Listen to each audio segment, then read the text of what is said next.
Aujourd'hui, on va se concentrer sur l'accent de phrase en anglais et vous allez voir que si vous arrivez à bien comprendre et à bien appliquer les 4 points qu'on va voir ensemble, non seulement vous allez largement améliorer votre anglais oral, mais vous allez aussi vous faciliter la tâche quand il s'agit d'écouter les anglophones et de comprendre l'anglais. Parce qu'on va voir que l'accent de phrase, il est toujours porteur de sens et qu'il aide tant à parler qu'il aide à comprendre. Si vous débutez en anglais, la leçon peut vous paraître un peu compliquée comme ça, mais il faut simplement l'écouter parce que c'est des principes qu'on doit avoir en tête dès le début. Si vous cherchez à vous perfectionner, cette vidéo est faite pour vous. Tout d'abord, essayez de voir l'anglais comme une musique. C'en est une, puisqu'elle a un rythme. Et qu'est-ce qui détermine le rythme de la langue anglaise? C'est l'alternance entre des sons accentués, donc qu'on va entendre un peu plus fort que les autres, et des sons qui sont pas accentués. Et ça, c'est la partition de la langue anglaise. Il faut y être attentif. Et tant qu'on est dans la métaphore, je vous donne l'anecdote suivante, c'est que l'alternance entre les sons accentués et les sons non accentués est censée être régulière en anglais. Si vous écoutez un anglophone parler, vous allez voir qu'il y a un certain rythme et une régularité, c'est-à-dire le même temps qui s'écoule entre chaque syllabe accentuée. Mais on ne vous demande pas de faire ça. Pas encore. On va se concentrer du coup sur les principes de base de l'accent tonique pour que vous ayez des choses simples avec lesquelles fonctionner. Et on va aussi remarquer à quel point l'accent tonique est porteur de sens et voire même qu'il peut changer le sens de la phrase. C'est parti. C'est simple. Dans un mot, on a plusieurs syllabes et il y en a une qu'on va entendre plus que les autres, qui va être largement accentuée au détriment des autres. C'est ça l'accent tonique. Alors il peut y en avoir un. Parfois on dit qu'il y a des accents toniques secondaires. C'est quand les mots sont particulièrement longs. On a tendance, toujours pour une question de rythme, d'en accentuer deux. On va prendre pour exemple le mot banane, qui est largement écorché par les Français qui disent banana. Alors, je l'ai très mal prononcé, mais surtout ce que je voulais que vous entendiez, c'est que là, il n'y a aucune syllabe qui ressort. Banana, banana, on est sur le même rythme. Or, en anglais, on va le prononcer a banana. Donc, rien que de mettre l'accent tonique au bon endroit va déjà soigner un petit peu la prononciation de tous ces A qui ne se suivent pas comme ça. A banana. Au début, c'est le son B, ensuite na, et enfin ne. Banana. Et on va finir avec deux petites astuces pour vous. Si vous regardez le mot en blanc, banana, donc je vous avais souligné l'accent tonique qui tombe sur du coup la deuxième syllabe, mais je vous ai aussi rajouté le petit tiret devant, la petite apostrophe devant, banana. Je vous ai mis cette petite apostrophe parce que c'est comme ça que vous le trouverez écrit. Si vous tapez un mot et que vous voulez sa transcription phonétique, vous voulez voir où tombe l'accent tonique, il est toujours matérialisé par cette petite apostrophe qu'on place juste devant la syllabe accentuée. Et enfin, on en profite, vu qu'on est sur un cours de prononciation, vous remarquerez que le banana, le A, donc je vous l'ai écrit A, 2 points, ça c'est un symbole phonétique en anglais. Et donc, je vous l'ai transcrit un peu à côté avec des mots que vous connaissez sûrement. Donc c'est le son A, comme pour they are, ou encore a car, ou encore father. Et father, si vous avez fait attention, tombe bien sur le premier A, father. Et ce ER, je le prononce comme dans la banane. Banana, father. On va répéter ces deux-là ensemble. Banana, father. Encore pour banane, on vous comprendra sûrement même si vous dites a banana. En revanche, il y a pas mal de mots où, quand on déplace l'accent tonique, ou on ne le met pas du tout, le mot commence à être très difficile à reconnaître. Je vous donne un exemple avec animal. Allez, vous pouvez essayer de le prononcer naturellement, tentez-le en anglais, animal. Alors, si vous avez dit animal, c'est pas bon du tout. Pour un anglais, c'est même incompréhensible. Lui, ce qu'il voit, c'est ça. Animal. Et il comprend pas trop où vous voulez en venir. Parce qu'en fait, ici, l'accent tonique va tomber sur la première syllabe, le A, je vous l'ai souligné. Et du coup, ça va nous donner animal. Et je vous laisse répéter derrière moi. Animal. Voilà, maintenant vous savez ce que c'est que l'accent tonique. Vous savez comment le reconnaître si vous devez chercher un mot. Et vous savez que les autres sons ont tendance du coup à être beaucoup plus discrets. On a vu que pas mal de nos A devenaient des E, etc. En ce qui concerne les règles de où est-ce que tombe l'accent tonique sur un mot, sur la première, la deuxième, la troisième. Il y a tout un ensemble de règles et ça, ce serait vraiment un chapitre à faire à part entière. Pour aujourd'hui, ce que je vous suggère de faire, c'est qu'on dézoome un maximum. Et au lieu de s'intéresser vraiment aux syllabes du mot, on va regarder la phrase en entier et on va essayer de voir quels sont les mots qui ressortent le plus, ces mots qui rythment du coup la phrase. Et du coup, on va se pencher sur notre deuxième point, c'est-à-dire les bases de l'accent tonique à l'échelle de la phrase. Quels sont les mots qu'on va le plus entendre dans une phrase ?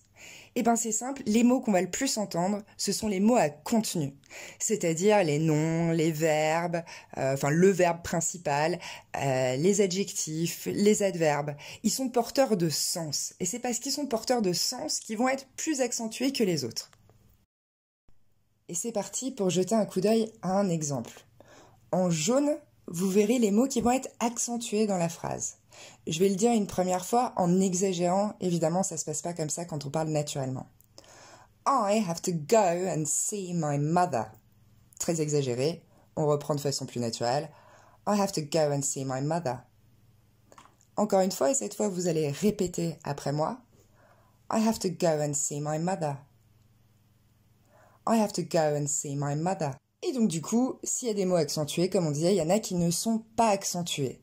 Et c'est ce qu'on appelle les mots à fonction. Ce sont les articles, the, etc., les prépositions, les auxiliaires, les pronoms. Ils ne sont pas accentués dans une phrase, tout simplement parce que eux, ils portent pas le sens, ils servent simplement à faire fonctionner la phrase.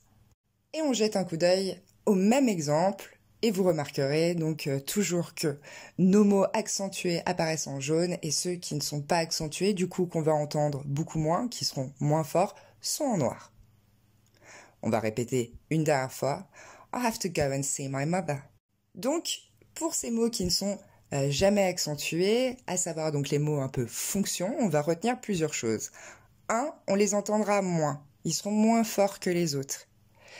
C'est notamment aussi les sons qui vont être les premiers à être bouffés. Quand quelqu'un parle un peu vite, vous avez l'impression qu'il manque des mots, c'est ces sons-là qu'on a tendance à pas entendre. Deuxièmement, leur voyelle, du coup, peut prendre une forme réduite. On regarde un exemple. At, quand il est isolé, je vous le prononce juste comme ça, at, c'est le vrai son A plus le son T. At.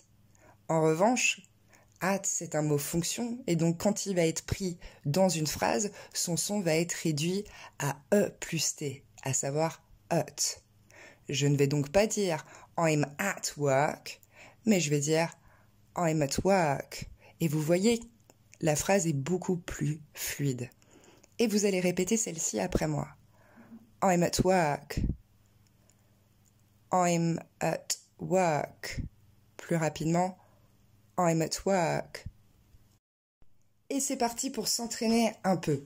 Je vais vous inviter à mettre sur pause, à regarder les exemples qui suivent, et vous allez essayer d'identifier quels sont les mots pour vous qui devraient être accentués dans cette phrase, et donc quels sont les mots qu'on va le plus entendre.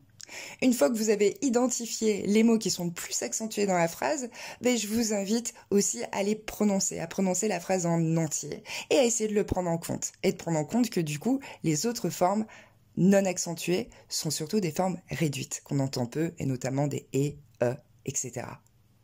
Et je vous laisse mettre sur pause, faire l'exercice. On se retrouve à la slide suivante. Et c'est parti pour la correction. Vous allez voir en jaune les mots qu'on devrait le plus entendre, ceux qui du coup reçoivent l'accent dans la phrase. Et c'est parti pour les prononcer, et je vous propose de les répéter après moi. Do you think I should come? Deuxième fois. Do you think I should come? Deuxième exemple. I need to pay my clients. Encore une fois. I need to pay my clients. Troisième exemple. I'm at home and I'm waiting for you. Encore une fois. I'm at home and I'm waiting for you. Et quatrième exemple. Julie can swim for 3 hours. Encore une fois. Julie can swim for 3 hours. Et là, je m'arrête une seconde. On avait dit que quand les sons n'étaient pas accentués, parfois ils avaient une forme réduite. Et du coup, je m'arrête là sur le can. isolément, évidemment, je dis can. Et si je veux l'accentuer, je le dirai en forme pleine avec son vrai A de can.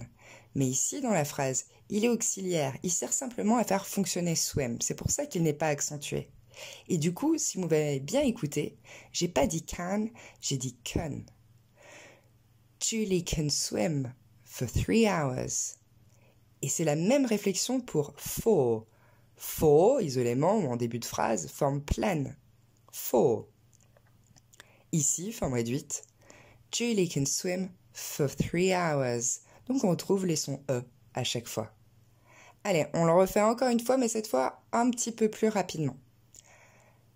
Do you think I should come? I need to pay my clients.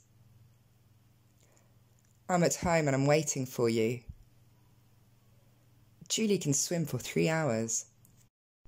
Et pour notre troisième point, on va encore dézoomer un peu plus. Et on va partir du principe que, au-delà de ce rythme que je vous ai décrit, cette alternance entre son accentué et son non accentué, dans une phrase en anglais, il y aura toujours un mot, parfois 2 mots, qu'on entendra encore plus que les autres. Si on ferme les yeux, on devrait capter 1 ou 2 mots de la phrase qui est entendu beaucoup plus fort. Pourquoi? Le but, c'est de le mettre en avant. Il y a 2 raisons pour ça. Soit c'est l'élément le plus important, soit c'est un élément nouveau. Et du coup, ça devient l'élément le plus important dans le discours. On va jeter un coup d'œil à tout ça. Et on se concentre sur un exemple. Vous avez l'énoncé devant vous, je le traduis en français. Il y a un homme sur le banc. L'homme est grand. Ok. Dans notre premier segment, évidemment, l'information la plus importante, c'est man. C'est il y a un homme sur le banc. C'est ça qui nous intéresse le plus. Et donc, c'est man qui va être accentué. There's a man on the bench. Si vous m'écoutez bien, man ressort plus que tous les autres éléments, même s'il y a un rythme dans ma phrase. There's a man on the bench. Ok. Et je fais suivre du deuxième énoncé. He's a tall man. Ici, on ne va pas réaccentuer man. L'information n'est plus nouvelle. On l'a déjà eue. On sait qu'on parle d'un homme. L'information qui nous intéresse maintenant, la nouvelle information, c'est que cet homme est grand. Et donc, on reprend et on va enchaîner les deux. There's a man on the bench. He's a tall man. À vous. Encore une fois. There's a man on the bench. He's a tall man. Alors pourquoi je vous explique tout ça? Je sais que vous n'allez pas pouvoir l'appliquer immédiatement. En revanche, ça va vous aider énormément en compréhension orale. Ça devrait être un repère pour vous maintenant quand vous écoutez les autres. Parce que oui, sachez-le, du coup, l'information la plus importante, l'information nouvelle dans une phrase, c'est le mot que vous entendrez plus fort que les autres. Et ça devrait vous aider. Et maintenant, pour s'amuser un peu, on va jeter un coup d'œil à ce que ça donne quand on superpose les deux, c'est-à-dire l'accent tonique dont je vous ai parlé, ce qui rythme la phrase, donc l'alternance son accentué, son non accentué, et l'accent de phrase, à savoir le mot, le terme qui ressort le plus et qui correspond à l'information la plus importante. Et vous avez l'exemple sous les yeux. There's a man on the bench. He's a tall man. Encore une fois. There's a man on the bench. He's a tall man. Et maintenant, je vous invite à vous entraîner. Vous avez 2 énoncés, vous pouvez vous amuser à répertorier les accents toniques et surtout, évidemment, l'accent de phrase, l'élément le plus important ou l'élément nouveau. Et ensuite, vous entraînez à les dire à voix haute. Je vous invite maintenant à mettre sur pause avant de passer à la slide suivante, on va corriger ensemble. C'est parti pour la correction. There's a girl on the beach. She's a beautiful girl. Encore une fois. There's a girl on the beach. She's a beautiful girl. Deuxième exemple. There's a cat on the bed. It's a very fat cat. Alors là, j'ai fait le choix, comme vous voyez, d'en accentuer 2. Je voulais exagérer le fait que le chat est vraiment énorme. On recommence. There's a cat on the bed. It's a very fat cat. Et voilà un aperçu visuel de la superposition des deux. There's a girl on the beach. She's a beautiful girl. There's a cat on the bed. It's a very fat cat. Allez, encore une fois. There's a girl on the beach. She's a beautiful girl. There's a cat on the bed. It's a very fat cat. Et je vous propose de finir avec mon point préféré, c'est le 4e. Ici, c'est un usage bien particulier de l'accent de phrase. C'est quand on veut contredire quelqu'un, nuancer ce qu'il vient de dire ou rectifier ses propos. On va déplacer l'accent de phrase et on va le placer sur un mot particulier qui va changer complètement le sens de la phrase. Je vous laisse regarder les exemples qui suivent. Voilà, on va partir d'un exemple assez connu. L'énoncé est le suivant. I didn't say we should kill him, qui va se traduire par « je n'ai pas dit qu'on devait le tuer ». Je vais vous montrer que si je fais varier là où je pose l'accent de phrase, je vais changer complètement le sous-entendu de ma phrase en anglais. C'est parti pour la première possibilité. I didn't say we should kill him. Ici, je veux dire, c'est pas moi qui ai dit qu'on devait le tuer, sûrement quelqu'un d'autre. Donc je rectifie, on vient de me dire tu as dit qu'il fallait le tuer. Je te dis moi, ah non, certainement pas. I didn't say we should kill him. C'est donc le I que je remets en question. Non, c'est pas moi. Deuxième exemple. I didn't say we should kill him. Et là, je suis simplement en train de nier l'affirmation qu'on vient de faire. Non, je n'ai pas dit qu'on devrait le tuer. Troisième exemple. I didn't say we should kill him. Et là, j'accentue le say, à savoir je n'ai pas dit qu'il fallait le tuer, mais peut-être que je l'ai sous-entendu, peut-être que je l'ai écrit, peut-être que je l'ai chanté. Voilà, c'est le say qu'on remet en question. Quatrième possibilité. I didn't say we should kill him. Ici, c'est le we que je remets en question. J'ai pas dit que nous devrions le tuer, sous-entendu, pas nous, mais quelqu'un d'autre, un autre groupe, une autre personne, j'en sais rien, mais certainement pas nous. Cinquième possibilité. I didn't say we should kill him. Et là, c'est le should que je remets en question. J'ai dit qu'on ne devrait pas le tuer, par exemple. J'ai dit qu'on devrait absolument le tuer. En tout cas, je ne l'ai pas dit comme ça. Sixième possibilité. I didn't say we should kill him. Ici, c'est le kill que je remets en question. J'ai pas dit qu'on devait le tuer. J'ai dit qu'on, je sais pas, on devrait le punir. On devrait lui mentir. On devrait faire plein de choses, mais on devrait quand même pas le tuer. Voilà, j'ai dit autre chose que ça. Septième et dernière possibilité, le dernier mot. I didn't say we should kill him. Donc c'est le him que je remets en question. Donc j'ai pas dit qu'on devait le tuer lui. Sous-entendu, on devrait tuer quelqu'un d'autre. Et voilà, vous voyez comme sur la même phrase, j'ai réussi à faire varier le sens. Vous vous en servez aussi en français, c'est pas plus compliqué que ça. Vous pouvez donc du coup calquer ça en anglais en insistant sur un mot pour le remettre en question. Voilà. J'espère que ça vous sera utile et à bientôt.